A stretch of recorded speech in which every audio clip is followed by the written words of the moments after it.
5e édition a eu le plaisir d'avoir Hanan Bentili en tant qu'animatrice d'un workshop dont le nom était le challenge du développement des compétences à l'ère du digital. Très bien. Avant d'en parler, j'aimerais bien que vous vous présentez. Alors, je suis Hanan Bentili, formatrice, conférencière, coach en programmation neurolinguistique, mais surtout spécialiste en développement des compétences, cœur de mon intervention aujourd'hui. Je suis passionnée par ce monde, c'est ce qui fait qu'aujourd'hui je participe à TDS parce que on a vécu le challenge de la digitalisation par obligation vu le coronavirus, et aujourd'hui je partage mon expérience avec les visiteurs de TDS pour les inspirer, pour les motiver à vivre ce challenge. Très bien. Je vous ai vu hier et aujourd'hui faire le tour du salon. Oui. Et là, j'aimerais bien vous poser la question sur votre avis par rapport à cette 5e édition, surtout que c'est un cadre un tout petit peu différent, Oui. le post-Covid. Bah oui.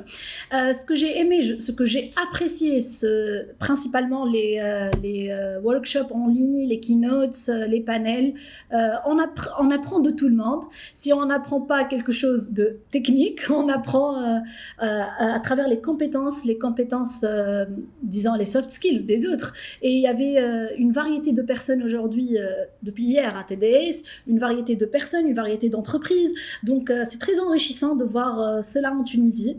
Et j'espère que ça sera une grande réussite pour ce salon et pour les salons qui vont venir. Très bien. Parlons de votre workshop et de TDS. Pourquoi vous avez choisi ce sujet-là ?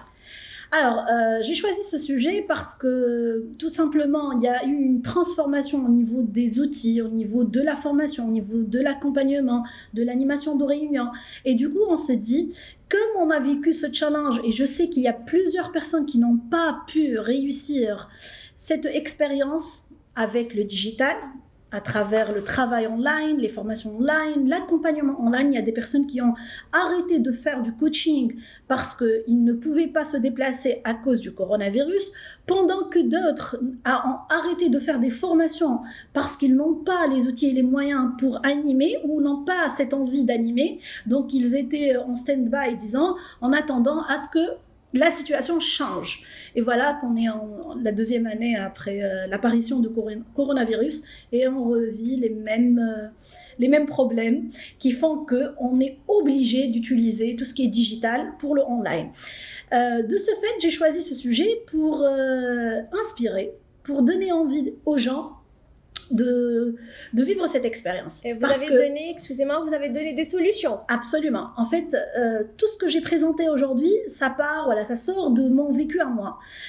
J'ai voulu montrer aux gens que comme moi j'ai pu réussir, eux aussi ils peuvent réussir, sachant que je suis l'une des personnes qui était dans la résistance envers tout ce qui est online, et spécialement les formations.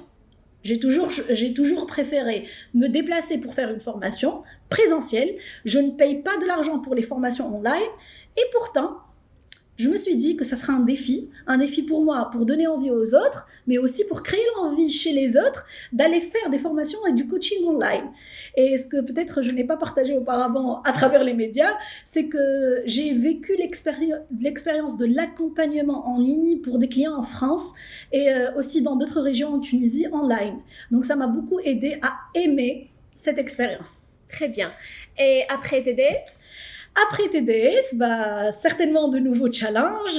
On va utiliser ce qu'on a appris aujourd'hui, TDS, dans notre quotidien, dans notre travail. Aujourd'hui, je présente Mezzo Relations Clients, qui m'a fait confiance en fin 2018 lorsque j'ai fait la reconversion, et que je remercie en particulier parce que nous donner les moyens de faire ce qu'on aime, c'est déjà un grand avantage.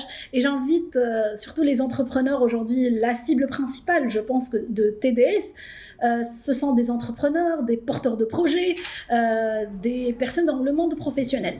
Donc je les invite à faire confiance, beaucoup plus de confiance à leurs collaborateurs, à leur donner les outils et les moyens, à les encourager, à leur donner envie pour réussir tout ce qui est challenge digital, surtout en période de crise. Avec ce message positif, je vous remercie pour votre intervention. Merci Céline. Dans l'espoir de vous voir dans d'autres éditions. Merci Les prochaines beaucoup. éditions de TDS. Merci beaucoup Aïchek. Aïchek. Bye bye.